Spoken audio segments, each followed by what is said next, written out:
Hey guys, what is up? It is me, Pagey, here once again with another video on The Flash, Season 9. So we are now entering that final stand, that final era, that final stage, that final run for The Flash in its 9th and final season, with us still having one more week off without an episode, which is this coming week, so in a couple of days, or a few days from now, I guess. But next week, starting on April 26th, we will have the 9th episode featuring the return of Oliver Queen, Wally West, etc. With that starting the week after that and through to the end, with no more breaks, of course, being that of the Cobalt Blue storyline, though that is yet to be confirmed. But then again, they didn't confirm the Red Death character and storyline before it started to play out on screen, at least from memory. So yeah, they're not going to confirm the Cobalt Blue thing either. So don't expect that, I guess. But I honestly didn't think we would get the first promo material for, like, this first part of the Cobalt Blue storyline at the very least, for like another week or so, maybe, just because of this break they're in. But it actually came out, I would say, about a week earlier, or at least within the week earlier than, you know, I think I expected and most expected it would. And this first piece of promo material, which is usually, you know, is the case, is of course that of the synopsis or description for the episode. And it definitely sets up some stuff that we already knew was happening in the opening of this storyline. So yeah, it lines up. But yeah, we'll have a talk about all of that alongside some questions and theories, or top questions and theories that people have had for this specific storyline. How it starts off, how it sets everything up, and then also how it ties into the end of the season and the series as a whole. But of course, throughout the video, be sure to let me know in the comment section down below your various thoughts, opinions, theories, predictions, expectations. Let me know your thoughts down there in the comment section down below. Always curious to read what you guys are thinking. And of course, if you're going to enjoy the video, you're looking forward to this storyline, everything like that, why not drop a like on the video? It takes 2 seconds. So yeah, let's firstly go over the synopsis or description for episode 10, aka A New World, Part 1. Live in the moment. As Iris receives word of a career milestone, Barry is suddenly nowhere to be found. In trying to get back home, Barry runs across many familiar faces. Thawne continues to figure out her powers, and Chester works on a suit for Allegra.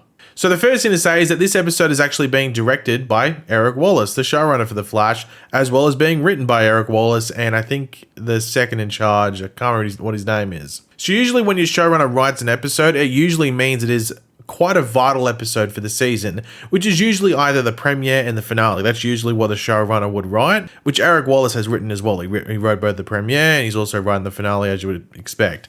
But yeah, he's also writing this 10th episode. I don't know if he's writing episode 11, 12, 13. I mean, he might, because it is the final season, so maybe he might write all of them.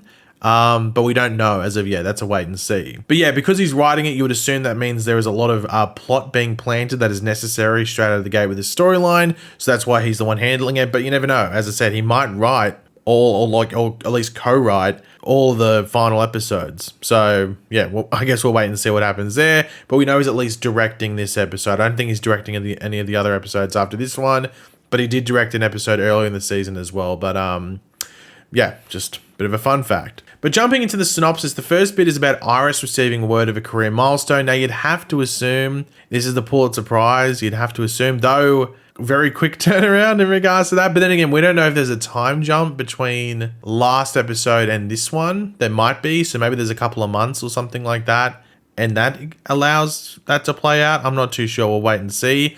Now, of course, we've discussed the Pulitzer thing, and it's funnily enough been a talking point of this season, because it doesn't really make sense that this story would win a Pulitzer, even in the context of the DC universe. But they decided to go down this route. They decided to use the Red Death storyline for some reason or the Red Death character as a topic for a storyline. Obviously, it wasn't well thought through, but it's happened, whatever. I don't know if it's going to be that big of a thing in the episode. It might just be something for Iris to ponder over, because we had, whenever it was it 2 or 3 episodes ago, whatever, that Dreamer episode, where Iris is sort of like second guessing, you know, and like the dream stuff was sort of like clashing with her, I guess, confidence and whether she deserved that award. And because she has connections to the Flash, is it like cheating? And yeah, it's cheating, but it's cheating in the comics as well. I mean, Lois Lane technically cheats as well, because she knows Superman. So she can, you know, at least has an out. She can go do dangerous stuff because she knows Superman can come and help her. She wouldn't go do that dangerous stuff probably if Superman couldn't do it, at least some of the overly dangerous things. So is it cheating? Yeah, but I mean, if you got some skills or connections, you're going to use them, aren't you? But the next thing is Barry is suddenly nowhere to be found, and in trying to get back home, he runs across many, they do say many familiar faces. Now, many could just mean 3 or many could mean 10. Who knows? We'll have to wait and see. But yeah, from what we know, he's stuck in the past. It looks to be the year 2000 to be exact.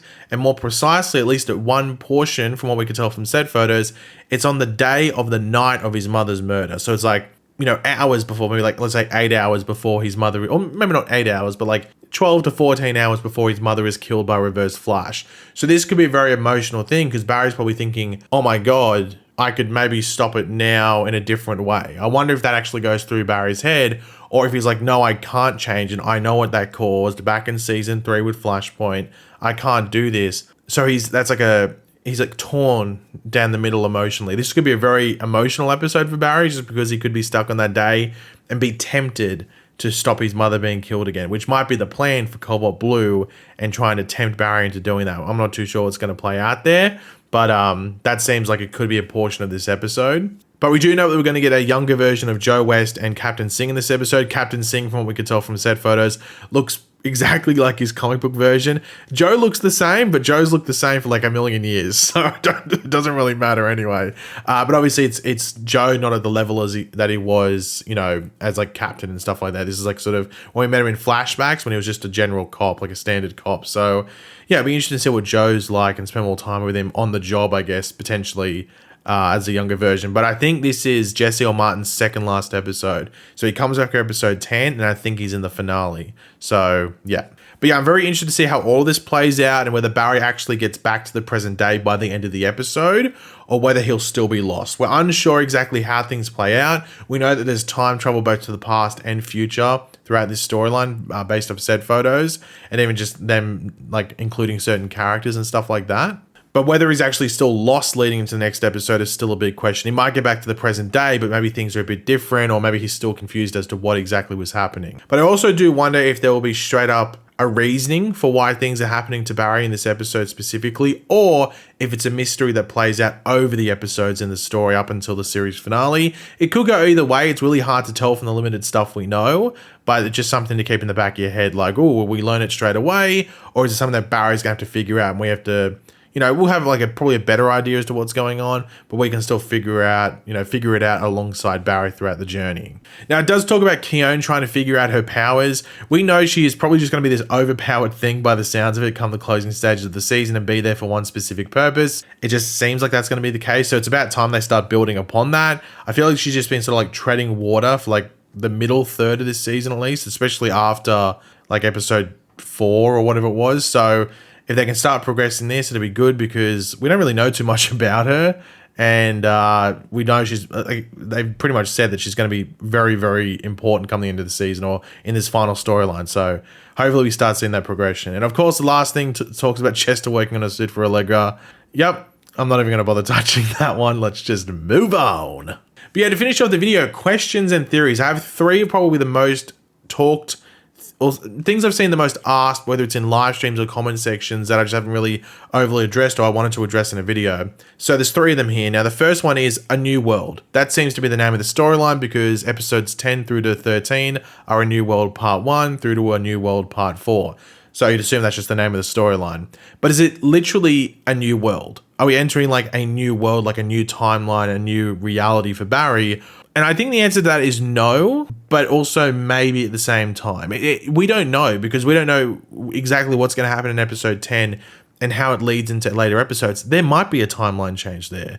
Whether it's major or minor, even if it's minor, it still technically creates a new timeline. So that could happen there. I think we'll probably get an inkling by the end of episode 10, or part 1 of this storyline. Or even just like as we enter like halfway through it or something like that. But I wouldn't say yes leading into it, but at the same time, I would not say no. I'd probably land on maybe. That's probably my answer for that one. Now, in regards to the next one, which is, will we learn early on whether it's Eddie Thawne or someone else? So we know it's Rick Cosner. We know it's Rick Cosner who's Cobalt Blue. That's not a secret. But we don't know whether it's Eddie Thawne or it's someone else. Now, my theory, as I've said before, is I hope that it's Malcolm Thawne who's trying to avenge his long lost father, if not like, you know, just he never met his father, which sort of lines up in a way to the comics, but changing it up a bit. So instead of being a twin or a long lost twin of Barry Allen, it's a long lost son that Eddie never knew about that wants to avenge his father's legacy that pretty much Barry took. Barry was granted as the hero of Central City when Eddie was the one that really saved the day. And of course, Barry was Mr. Steal Your Girl for Eddie. He took Iris, married. Iris is now pregnant. Like, that seems like the perfect thing that Malcolm Thawne would come in and try and avenge his father over. Now, it could be Eddie. Eddie could have the same motivations there, but my issue around that is that Eddie died a hero. Do you bring him back to be a villain? And regardless of, Eric Wallace does the weird thing where he doesn't really make anyone overly villainous unless they're like not humanoid. Like Deathstorm was the only one that really was a major villain that deserved to die. And maybe Reverse Flash, but that's Reverse Flash. So like all these other villains, he tries to have like some sort of like redeeming storyline there. So if it is Eddie, then maybe that you can probably guess what the ending's going to be if it actually is Eddie. But if it's Malcolm Thawne, you can do whatever you want there. And I think Malcolm Thawne works better for the storyline to use him instead of Eddie. And the final thing is, will we see the past villains recruited or brought up in earlier episodes in this story, or is it just going to be in the finale? So obviously I'm referring to when Savitar comes back, Reverse Flash is back, Zoom is back, Godspeed is back. Are they going to be appearing in maybe a couple of episodes before? Or is it strictly like a finale thing? Maybe the end of the second last episode? I don't know. Maybe Cobalt Blue has another plan that doesn't work. So he has another plan to get back at Barry.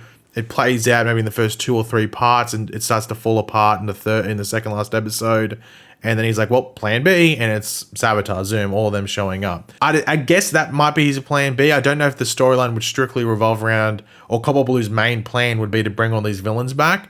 But then again, I think Cobalt Blue's plan is going to be somewhat similar to the comics. We're just trying to make Barry's life as hard as possible. But in the comics, Barry had died in Crisis.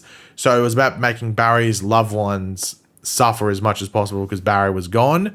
But Cobalt Blue can do the exact same thing by making Barry suffer through, torturing his loved ones and just messing with them, but also bringing back up, pains or, trauma from the past. So that could be like, what we're seeing in episode 1 where Barry's being sent to the year 2000 on the day of the night that his mother dies, and just the emotional trauma. And who knows exactly what happens in the episodes after that, but that might be what Cobalt Blue is doing. So if that's what's happening, cannot wait. But yeah, guys, thanks for watching. Hopefully you enjoyed the video. If you did, be awesome. Could drop a like on it to show support. Let me know in the comments section down below your various opinions on all the stuff we went over in this video and what you're looking forward to most in this Cobalt Blue storyline. Any theories and predictions you do have. And of course, if you are new to the channel, make sure to subscribe and I'll catch you guys later.